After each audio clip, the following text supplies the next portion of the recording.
आज आपण सगळे पालक या ठिकाणी 2024 ते 25 या शैक्षणिक वर्षाच्या पहिल्या पालक मीटिंग निमित्त जमलेलो आहोत आणि या पालक मीटिंगच्या निमित्तानं व्यासपीठावरती उपस्थित असणारे शाळेचा सर्व जेवढा उपस्थित आहे तेवढा सगळा स्टाफ आणि प्रतीक सर, त्याचप्रमाणे ज्यांच्या नेतृत्वाखाली आणि ज्यांच्या मार्गदर्शनाखाली आणि ज्यांना मला या ठिकाणी अभिमानाने सांगू वाटतं की पुण्यासारख्या मोठमोठ्या शाळेमध्ये जे गेस्ट लेक्चरर म्हणून ज्यांना इन्व्हाइट केलं जातं, असे आपले सगळ्यांचे गुरु मार्गदर्शक पाठीवरती सदैव हात ठेवून माझे तरी लढ म्हणणारे आणि मुलांच्या सुद्धा लढ म्हणणारे असे आदरणीय गावडे सर असतील आणि त्याचप्रमाणे या ठिकाणी उपस्थित असलेले सगळ्या माझ्या मैत्रिणी, माता भगिनी आणि उपस्थित असलेले जेंट्स पालक.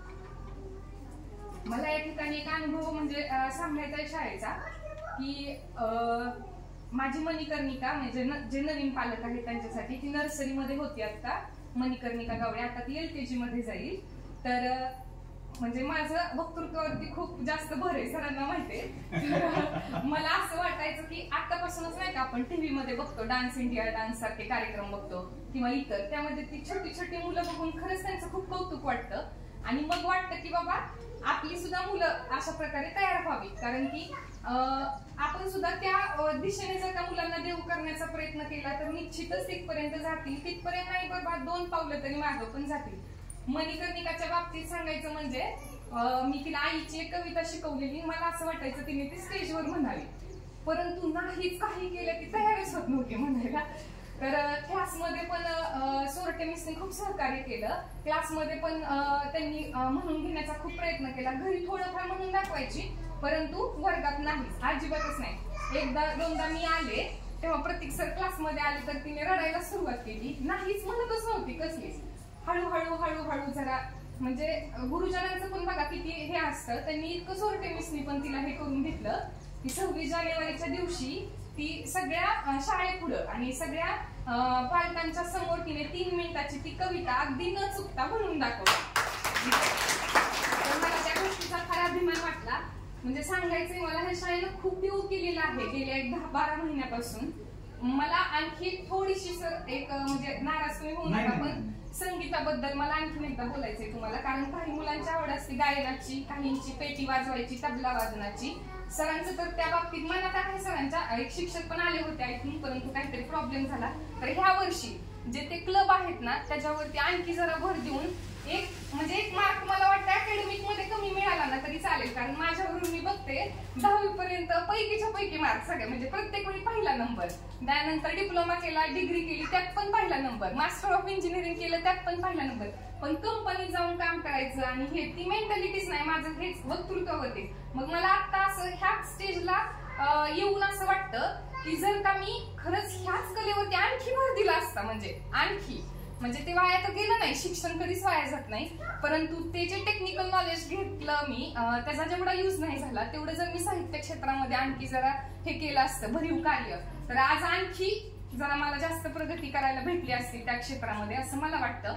आणि आहे ह्या कलेच्या जोरावरती सुद्धा मी जरा महाराष्ट्रभर जाण्याचा प्रयत्न करते आणि समाज प्रबोधन करण्याचा प्रयत्न करते.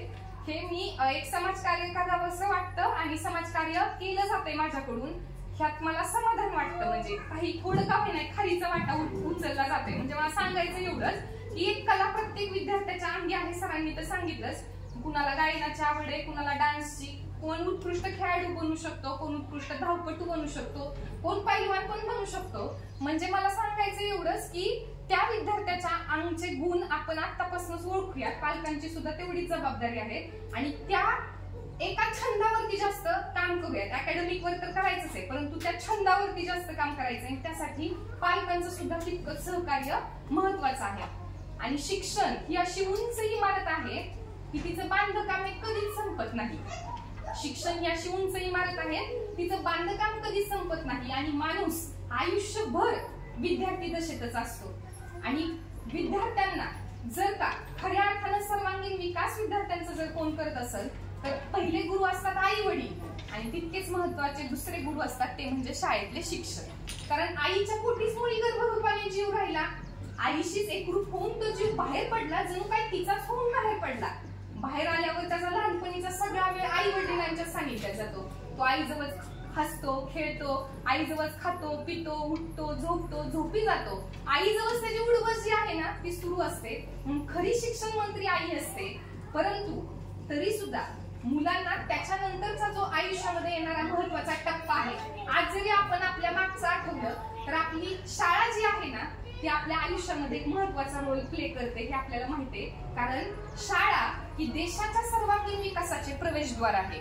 शाळा ही देशाच्या सर्वांगीण विकासाचे प्रवेशद्वार आहे.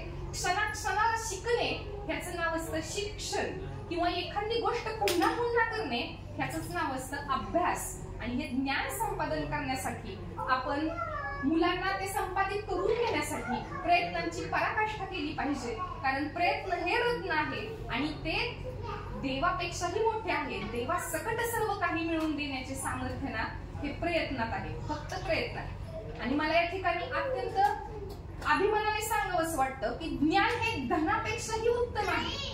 ज्ञान हे धनापेक्षाही उत्तम आहे. कारण धनाचे रक्षण आपल्याला करावे लागते, परंतु ज्ञान आपले रक्षण करते. ज्ञान संपादन करताना ज्ञान हे शास्त्र आहे. ज्ञान हे बलबुद्धी आणि चातुर्य आहे. ज्ञान हे धनसंपत्ती आणि ऐश्वर्य आहे. ज्ञान हेच देव, ईश्वर आणि परमेश्वर आहे. म्हणून आपली पोरं ज्ञानी व्हावीत आणि धन्य व्हावीत यासाठी प्रयत्नांची पराकाष्ठा करणारे गावडे सर यांच्या प्रयत्नांना नक्कीच आपण जोड देऊन पालक म्हणून या ठिकाणी सदैव तत्पर आणि कार्यरत राहू असं मला या पालक मीटिंगच्या निमित्तानं वाटतं. आणि आणखी एक गोष्ट म्हणजे मोठेपणा याचा अर्थ जगाला माहित असणं असं होत नसतो. तर मी हळूहळू उन्नत होत आहे, मी हळूहळू निर्देश होत आहे. म्हणजे बघा, मला सांगायचंय का, एखाद्या रानावनाच्या कोपऱ्यामध्ये असं काही सुंदर सुगंधी कोमल असं फुल फुललेलं असेल की ज्याचं नाव अजून जगाला माहित नाही. एखाद्या समुद्राच्या पोटामध्ये असे काही गोलबंद पाणीदार मोती असतील की जे जगाला माहित नाही. वर अनंत आकाशामध्ये असे काही अनंत तारे फुललेले असतील की जे पल्लेदार दुर्बिणीतून जरी पाहिले ना तरी ते सुद्धा आपल्याला दिसू शकत नाही. म्हणजे मोठेपणा याचा अर्थ जगाला माहित असणे असं होत नाही, बिलकुल होत नाही. तर मी स्वतः वैयक्तिक, माझं मूल स्वतः वैयक्तिक हळूहळू मोठं होते, हळूहळू निर्देश होत आहे, हळूहळू उन्नत होत आहे. ही जाणीव ज्यावेळी त्या बालकाला होते ना त्यावेळी ते आपोआपच मोठं होत असतं. आणि मोठे होत जाण्याची ही प्रवृत्ती व्यक्तीच्या ठिकाणी फक्त आपल्या घरानंतर आपली शाळा आपल्याला उपलब्ध करून देत असते. म्हणून ह्या शाळेवरती मुलांचं प्रेम हे निर्माण करण्यासाठी ही आवडते मज मनापासून ही शाळा लावी ते लळा ही जशी माऊली बाळा. धन्य धन्य ती शाळा जी देशासाठी तयार करीते बाळा, जी देशासाठी तयार करीते बाळा. राष्ट्राची उन्नती त्यावेळेसच होते ज्यावेळी आपल्या विद्यार्थ्यांची प्रगती होते. विद्यार्थ्यांच्या प्रगतीवर राष्ट्राची उन्नती आहे. उद्या मोठी होऊन आपली पोरं भले का जॉब न कराना, कोण शेतकरी होईल, परंतु भविष्यातील देशातील एक सुजाण नागरिक बनण्यासाठी जर पायाभरणी जर का कोणती लागत असेल तर ती आपल्या पोराबाळांना आपल्या की एज्युकेशन बाल विकास मंदिर मधून मिळणार आहे. बाल विकास ह्या नावातच बघा किती सामर्थ्य साचलेलं आहे. बाल विकास म्हणजे शरीर घडविणारे, मनाची शक्ती वाढविणारे, बुद्धीचा विकास करणारे आणि मनुष्यात स्वावलंबी बनवणाऱ्या अशा गोष्टींचं शिक्षण आपल्या पोराबाळांना ह्या शाळेतून मिळणार आहे. त्यामुळे ह्या शाळेवरती आपण जसं प्रेम करणार आहे तशी आपली मुलं सुद्धा भविष्यामध्ये या ठिकाणी येऊन प्रेम करणार आहेत. त्यामुळे मुलांना ज्ञानरूपी तिसरा डोळा प्राप्त होण्यासाठी शिक्षकांचं स्थान फार महत्वाचं आहे. आणि ते सगळे शिक्षक या ठिकाणी इतके म्हणजे कसलेले आहेत. म्हणजे आता LKGच्या मिस आहेत, ओवेकर मिस आहेत, सातव मिस, सोडते मिस, सगळ्यांचे कष्ट बघितलेले आहेत. नवीन पालकांसाठी सांगते, अत्यंत म्हणजे शाळेबद्दल त्यांची आत्मीयता आहे. फक्त नोकरी करायची म्हणून नोकरी नाही, त्या मुलांबद्दलची त्यांची ती बांधिलकी आणि ते इतकं वाखाणण्याजोगं आहे ना, हे ह्या शाळेचं वेगळेपण आहे. आणि म्हणून अभिमान वाटतो ज्यावेळेस मला कोणी विचारतं ना तुमची मुलगी कुठल्या शाळेत जाते, गावडे सरांच्या, ती म्हणतात ती मळ्यातला झाली होती नवीन का, 1 नंबर शाळा आहे बरं का. हे ऐकलं ना तरी सुद्धा कानात म्हणजे कानात भरून येतात. आणि आपल्या सगळ्यांचं भाग्य आहे आज आपली मुलं उद्या या ठिकाणी येऊन ह्या शाळेत शिकणार आहेत. कारण बाहेर ह्या शाळेकडे बघण्याचा दृष्टिकोन फार आणि फार महत्वाचा, खूप छान आहे लोकांचा आणि खूप चांगला आहे. आणि तोच दृष्टिकोन कसा टिकवता येईल हे आपण भविष्य काळामध्ये बघूया. पालक खूप कंटाळलेले आहे त्याची मला जाणीव आहे. आता फक्त शेवटी जाता जाता एवढंच सांगते की चालू इच्छित असाल तर सन्मार्गाने चाला, घेऊ इच्छित असाल तर सद्गुण घ्या. टाकू इच्छित असाल तर दुर्गुण टाका, बोलू इच्छित असाल तर मग गोड बोला, आणि पोहू इच्छित असाल तर मग ज्ञानसागरातच पोहा. ही शिकवण आपल्या मुलांना ही शाळा देणार आहे आणि ती शिकवण आपण सुद्धा अंगीकारायची आहे जेवढं शक्य आहे तेवढं. कारण खूप सद्विचार असतात, त्यातला एक जरी विचार आपण आत्मसात केला तरी आज ह्या सरस्वती मातेची पूजा सार्थकी ठरली असं मला तरी वाटतं. आणि या ठिकाणी परत एकदा मी सरांना फक्त क्लब वरती जास्त जोर द्या एवढंच या ठिकाणी नमूद करते. म्हणजे सरांनी केलेलं आहे खूप क्लब बरं का, विणकाम नवीन पालकांसाठी सांगते मी, विणकाम वगैरे हे ते मुलींचं प्रदर्शन पण ठेवलं होतं.